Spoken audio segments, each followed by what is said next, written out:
So hi all, అందరూ ఎలా ఉన్నారు? నేను మీ ప్రతాప్, తెలుగు ట్రావెలర్. సో నేను రీసెంట్ గా యూట్యూబ్ ఛానల్ స్టార్ట్ చేశానండి. యూట్యూబ్ ఛానల్ స్టార్ట్ చేసిన తర్వాత ఇది నా ఫస్ట్ స్నోఫాల్ ట్రావెల్ అనమాట. ఎంతవరకు నేను నా లైఫ్ లో ఎంతవరకు స్నోఫాల్ ఉన్న ప్లేస్ నేను ఎంతవరకు వెళ్ళలేదు. నా ఫస్ట్ స్నోఫాల్ ట్రావెలింగ్ ఇది. ద ఫస్ట్ ఇస్ బెస్ట్ అంటారు కదండి. నాకు లిటరల్లీ నిజంగానే బెస్ట్. నా బ్యాక్ సైడ్ మొత్తం స్నో పడుతుంది చూడండి. ఫస్ట్ నిజంగా చాలా అంటే చాలా బాగుంది. మంచి ఎక్స్పీరియన్స్ వచ్చింది నాకు. అండ్ ఈ వీడియోలో నేను ఎలా హైదరాబాద్ నుంచి ఇక్కడికి ఎలా వచ్చాను, నాకు ఎంత పడింది, మొత్తం అన్ని ఒకసారి మాట్లాడుతున్నామండి ఈ వీడియోలో. ఒకసారి మనం ఎంత ప్రైస్ పడ్డది, ఎలా వచ్చింది అనేసి. సో నేను మొత్తం details, price details, train details ఇవన్నీ నేను ఒక సపరేట్ వీడియో చేస్తాను నేను. బట్ ఇదైతే జస్ట్ ఓవర్ వ్యూ అనమాట. కైండ్ ఆఫ్ ఎలా రావచ్చు ఏంటి అని చెప్పేసి ఒక ఓవర్ వ్యూ. సో నేను ఫస్ట్ యాక్చువల్లీ హైదరాబాద్ నుంచి స్టార్ట్ అయ్యానండి. సో హైదరాబాద్ నుంచి విజయవాడ వెళ్ళాను. విజయవాడలో నుంచి నాకు ట్రైన్ ఉందన్నమాట, కల్కా ట్రైన్ అని చెప్పేసి. విజయవాడ నుంచి మనకి కేరళ ఎక్స్ప్రెస్ అని చెప్పేసి ఒక ఎక్స్ప్రెస్ ఉంది. అది మనకి త్రివేంద్రం నుంచి స్టార్ట్ అవుతుంది. ఆ ఎక్స్ప్రెస్ మనకి త్రివేంద్రం నుంచి స్టార్ట్ అవుతుంది. సో త్రివేంద్రం నుంచి స్టార్ట్ అయ్యి త్రివేంద్రం, విజయవాడ, నాగ్పూర్ అండ్ ఢిల్లీ అంటే ఇవన్నమాట క్రాస్ చేసుకుంటూ మనకి ఢిల్లీకి వస్తుంది. నేను యాక్చువల్గా విజయవాడలో నా ట్రైన్ వచ్చి 10:45కి ఎక్కానండి విజయవాడలో. సో 10:45 ట్రైన్ ఎక్కితే అరౌండ్ 2 o'clock నన్ను ఢిల్లీలో చేర్చారు. ట్రైన్ అయితే సూపర్ ఫాస్ట్ నడుస్తుందండి, చాలా బాగుంటుంది ట్రైన్. మీరు 3rd AC బుక్ చేసుకోండి, చాలా బాగుంటుంది. డీటెయిల్స్ అనేది నేను సపరేట్ చెప్తాను కూడా. సో నేను ఢిల్లీ వచ్చిన తర్వాత ఢిల్లీలో నాకు ఈవినింగ్ మళ్ళీ నాకు ట్రైన్ అనమాట. సో ఈవినింగ్ ట్రైన్ కి టైం దొరికింది, 4 hours టైం దొరికింది. ఆ 4 hours లో మేము ఏం చేసామంటే గేట్వేకి వెళ్ళాను. గేట్వేలోకి వెళ్ళి గేట్వే ఆఫ్ ఇండియాకి వెళ్ళి గేట్వే చూసుకున్నాను. ఇండియా గేట్వే అంటారు కదా, ఇండియా గేట్వే చూసుకున్నాను. సో ఇండియా గేట్వే చూసుకుని యాక్చువల్గా ఈవినింగ్ నైట్ అరౌండ్ 8 o'clock మాకు ట్రైన్, అదే ఢిల్లీ టు కల్కా. సో మేము ఢిల్లీ టు కల్కా ఎందుకు వచ్చానంటే, షిమ్లా రాకుండా డైరెక్ట్ గా షిమ్లా కానీ లేకుంటే మనాలి కానీ రాకుండా ఢిల్లీ టు కల్కా ఎందుకు వచ్చానంటే, కల్కా నుంచి మనకి టాయ్ ట్రైన్ ఉందండి. సో కల్కా నుంచి మనం ఇన్ కేస్ టాయ్ ట్రైన్ రావాలంటే, టాయ్ ట్రైన్ ఎక్స్పీరియన్స్ చేయాలంటే, టాయ్ ట్రైన్ వీడియో నేను డిస్క్రిప్షన్ లో కానీ లేకుంటే ఐకాన్ లో కానీ ఇస్తాను. టాయ్ ట్రైన్ వీడియో చాలా బాగుందండి.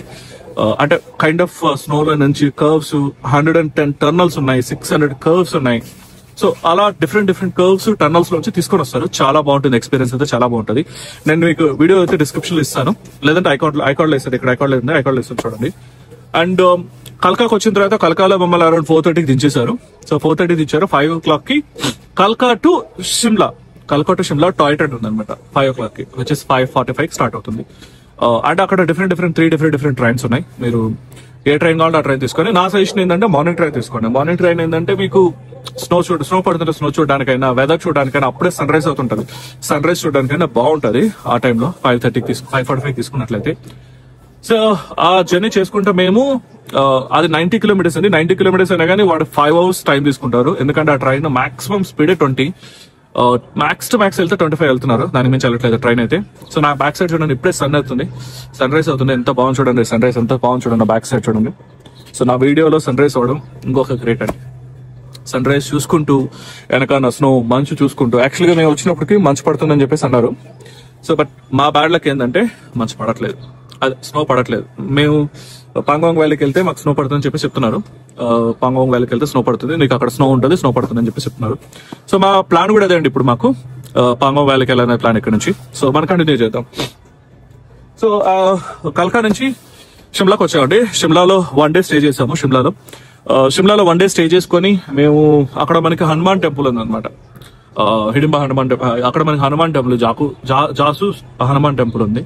సో జాసూస్ హనుమాన్ టెంపుల్ కి వెళ్ళాము. ఆ హనుమాన్ టెంపుల్ కి ఒక చరిత్ర ఉంది. అది కూడా నేను ఒక సపరేట్ వీడియో చేశాను, ఐకార్డ్ లో ఉంటుంది చూడండి. జాసూస్ హనుమాన్ టెంపుల్ చూసుకున్నాము. మాల్ రోడ్ చూసుకొని నైట్ స్టే చేసుకున్నాము. 1 day స్టే చేసేసి మేము డైరెక్ట్ గా షిమ్లా నుంచి మనాలి వచ్చేసామండి by road. So Shimla Manali road అయితే మాత్రం డిఫరెంట్ గా ఉందండి. అండ్ పెద్ద టర్నల్స్ ఉన్నాయి. అండ్ ఇక్కడ speed limits, different kinds of speed limits ఉన్నాయి. చాలా పెద్ద టర్నల్స్ ఉన్నాయి. మేము మనాలి వచ్చేసాం. మేము అక్కడ అరౌండ్ 9:30కి స్టార్ట్ అయ్యాము. 9:30కి స్టార్ట్ అయ్యి మేము ఇక్కడికి వచ్చే లోపల 8 o'clock అయిందండి. ఎందుకంటే ఆ టోటల్ జర్నీ 240 kilometers. 240 kilometers కూడా. సో వాళ్ళు తీసుకొచ్చి దానివల్ల, ఎందుకంటే స్పీడ్ లిమిట్ అన్ని చేసుకుని రావడం వల్ల ఇక్కడికి వచ్చే లోపల నాకు అరౌండ్ 8:30 అయింది. 8 to 8:30 అయింది అనమాట. సో మేము వచ్చిన తర్వాత ఇక్కడ మా ఫ్రెండ్ ఒకటి హాస్టల్ ఉంది. హాస్టల్లో స్టే చేసాం. వెరీ రీజనబుల్ ప్రైస్ హాస్టల్లో స్టే చేసాం. సో హాస్టల్లో స్టే చేసి ఇప్పుడైతే సన్ రైజ్ అయితే చూస్తున్నానండి.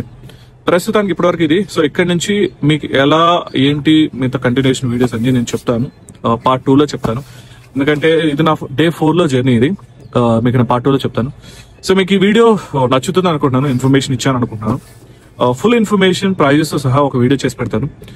మీకు ఈ వీడియో నచ్చినట్లయితే దయచేసి లైక్ చేయండి, షేర్ చేయండి, సబ్స్క్రైబ్ చేసుకోండి, గట్టిగా లైక్ కొట్టండి. ఎవరైతే మనాలి రావాలనుకుంటున్నారో వాళ్ళకి ఈ వీడియో షేర్ చేయండి అండ్ ప్లీజ్ సపోర్ట్ చేయండి. చలో యాక్చువల్లీ ఈ రోజు మనం ఏదైతే మనకు అక్కడ స్నో కనిపిస్తుంది కదా, ఆ స్నో ప్లేస్ దగ్గరికి వెళ్దాం అనుకున్నాం. సో చలో ఫ్రెష్ అప్ అయిపోయి ఆ స్నో ప్లేస్కి వెళ్ళిపోదాం అండి. బాయ్.